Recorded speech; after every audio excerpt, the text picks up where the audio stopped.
Welcome back to my channel. This is Michelle, aka Yeye Lua, Obaluaye, aka Yeye Ewe Obatala. Hi, sorry about the first talks. Um, yeah, I had a problem with my camera. It stopped working on me, so I'm trying a different camera now. Or, yeah. So I do apologize, but I did do a short, and I hope everybody caught the short. Me informing you what I was going to talk about in part two. This is part two. 419 scammers. I want to share some information with you, hoping that you are protected, hoping that you are using your intuition, and when you're dealing with other people who are you're not familiar with, don't know their work. But before I do so, I wanted to go back to the first part one about Babalawos. Again, I want to encourage you to do your work, do your homework, look into, do your own personal studies about Ifa, about divination, so that when you say what a Babalawo, you have some kind of awareness and you can have a real conversation. You're not asking so many questions and just oblivious to what's going on. So I do recommend that. Be accountable for yourself so that you won't make so many mistakes. And being accountable is doing your due diligence to um, connect with people who know people that can get you to that person, to that Babalawo or that Ianifa. Let me say this again: it's very important for you not to rush the process. The journey. The journey is bit by bit, is day by day, minute by minute, second by second. You have to go. You're gonna have to go within and cleanse yourself from the inside out, and that takes time. So if anybody tells you that they can fix your situation overnight, they're lying to you. That's a fake. That's a 419. We're gonna get to part two, 419 scammers. But for now, be aware of who you're dealing with. You don't If you don't know them, don't deal with them. If they come in your DMs, don't deal with them. If they're telling you that they can fix your situation through Ifa, they're talking about magic and they're talking about sorcery and witchcraft and spells. That's not Ifa divination. Ifa is about your life's path, fulfilling your destiny and healing the wounds and traumas that you've experienced, so that you can see clearly the direction that God is wanting to take you on, the path that you're on. So don't be fooled by a quick scheme. Babalawos do it too. And we're going to talk about that now. So, part two, scammers 419. I've been scammed several times, knowingly and unknowingly. I say knowingly because I'm a Virgo. I'm that one that wants to know what is really happening, even if it, and this is my teenage, not my teenage, but my younger days, I was very eager to know what's going on. I wasn't afraid of anything, and still not afraid of anything, but then I was just really eager to know, no matter what it takes, I wanted to know. So, in having that kind and having that desire to know things, it took me to a lot of dark places with a lot of dark people. So I'm going to give you two examples of scamming, and then I'm going to end this talks because I don't think that we need to really go into it. I just want to give you some highlights, red flags that you should look for.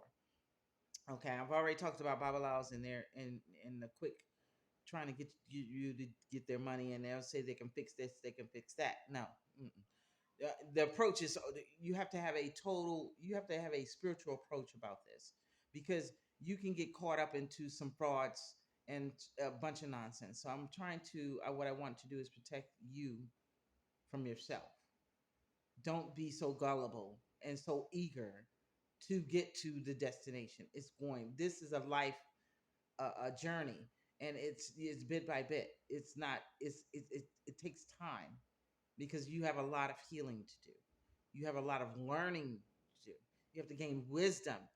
This takes years, years, years, years. I've been in this um energy, Ifarisha energy, and this space for over 30 years. So trust me, it takes a lot of time, and you yeah, it takes a lot of time to learn. It's a lifetime of information. Just put it that way. I'm not. I'm just. going around in circles. So the first time I was scammed was by a young man. He was a student and he was scamming me to pay for his education. And it was a good, and I look at the good and the bad. Bad thing that he scammed me and I let him do it. The good thing is that he was able to pay for his education.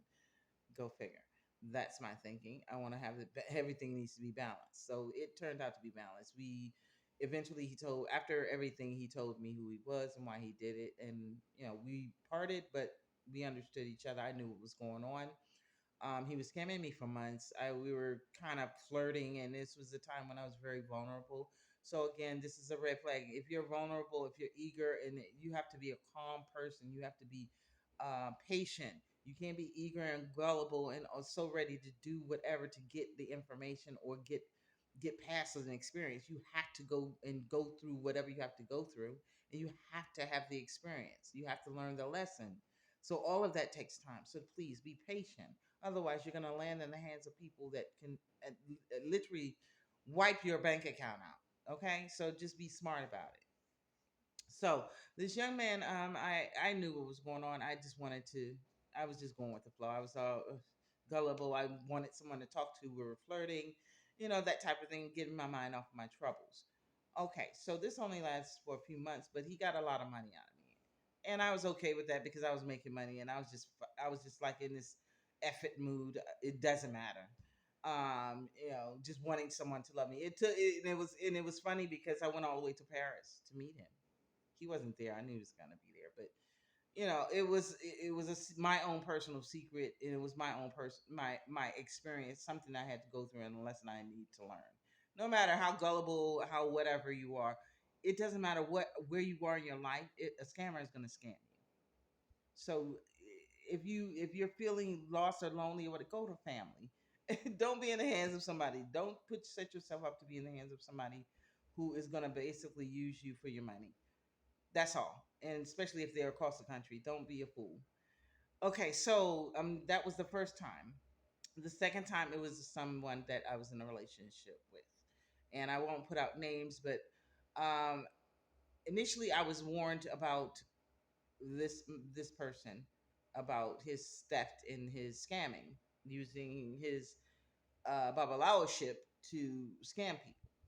So I was warned a couple of years ago by different people. No, yeah, about 3 years ago, about one person came to me, and I was in denial.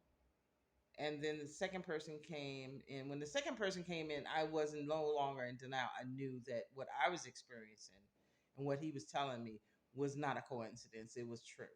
So this individual that was helping the person I was involved with, he was going to give him a visa, help him get his visa. After he found out what he was doing to him, he lost everything. I mean, he was sick and everything. So he took advantage of him, used him, abused him. I contacted him to let him know that, hey, we can start the visa process with the visa. He says, no, I'm not messing with him anymore. He stole from me. He promised these things to me, didn't send me this, he didn't send me that, and I was in shock, but I was not surprised. So when I experienced that, I said, okay. Then everything that he was doing with me was starting to become highlighted. So the biggest scam of all was not only was he using me for my money, married me for my money, he also was using children, family issues, everything to get. He was manipulative, narcissist, basically. So how he the biggest scam in my with him was I had started building a house. Mind you, we were married. I was married to him. I left in 2017 and wanted to stay away at least a year so we can do the visa process. But then Trump came in, stopped that, and then COVID came, so it ended up being 5 years. I still haven't been back yet. So in doing all I'm a go getter. I'm a boss when it comes to business. Know how to navigate my business from afar, and but I navigated with the enemy. He for how I know how he became my enemy, but I'm not here to talk about that part. Here to talk about the scam. The biggest scam was that I built a house that I have now had to walk away from because I don't trust the energy that's in that house. I don't know if there's any plants of juju underneath the house or anything because people are scandalous. And I know what he's capable of doing or trying or has done already. I do read tarot cards. I do tarot cards on a personal level, FYI, just on a personal level to check my energy and the energy surrounding me. This is how I know what's going on from afar. I would normally would have been using my Ifa, but I left my Ifa, all of my Orisha in Nigeria, thinking that I was not going to be away for 5 years. But of course, here I am. But no one knows the how I manifest and how I've been getting to where I am today. I do work. I do not sleep around or get my money any other way other than work. I DoorDash. I make over $1,000 a week, so people can stop saying that I'm a broke person. I'm faking or whatever. No, as you can see, I have my own place, my own studio apartment. This is all me. I pay my rent. I pay my bills, and I was paying bills in Nigeria as well. I have receipts. So, and I said, I'm saying all this is to say that you're even the man that you lay with, even the woman you lay with can be scamming you. So just beware of your surroundings, beware of the people you're dealing with. Don't turn off the light when your intuition is telling you something. Listen to it. Listen to your intuition because your intuition is a part of God. God speaking to you. Okay. I yeah. So I hope that this information I'm giving you is helpful. I'm sharing my stories. Can't show you everything because again, I'm working on my book, and I don't want to put everything out there. But I wanted to share some things that I believe is important. So the next video, part 3, is going to be about spell work, juju, all of that, witchcraft, and it's gonna be I'm gonna mix up polygamy in there because there's a story behind that. Every time I come on for all of these, I think I put up about 9 or 10 parts that I'm gonna talk about, um, and all of them will have a story because I experienced it. This is not something I heard about or anything. These are things that I've experienced and I want to share with people so that maybe hopefully you won't be I'm not a victim. I clearly am not a victim. I know what my path is. I know why I went through what I went through and why I went through the person I went through it with. I'm very conscious and aware of that, and if anybody, if for those who know the Empress energy, I'm sitting in it, and I'm sitting in it, and I'm going to stay in my Empress energy, High Priestess energy, all knowing, all seeing. My antennas are way up, so people aren't going to be able to do what they've done to me before, and I do have the protection. So again, if you don't have protection, and if you don't know who you're dealing with, people can really take advantage of you. And I hope that this video is going to be helpful and will help you to not make the mistakes that I made. Again, listen to the red, watch the red flags. Listen, look at them. Listen to what people are really saying and watch their behavior. Watch how they move and yeah, watch all of that. And I watched it and I saw it, and some of it I just not didn't pay any attention because of my connection. It was a marriage. So again, don't be fooled by marriage. Your mate can be your worst enemy. So again, I want to leave now because I have other things to do. Peace out. I hope this helped someone, and you have a wonderful, wonderful day. Bye.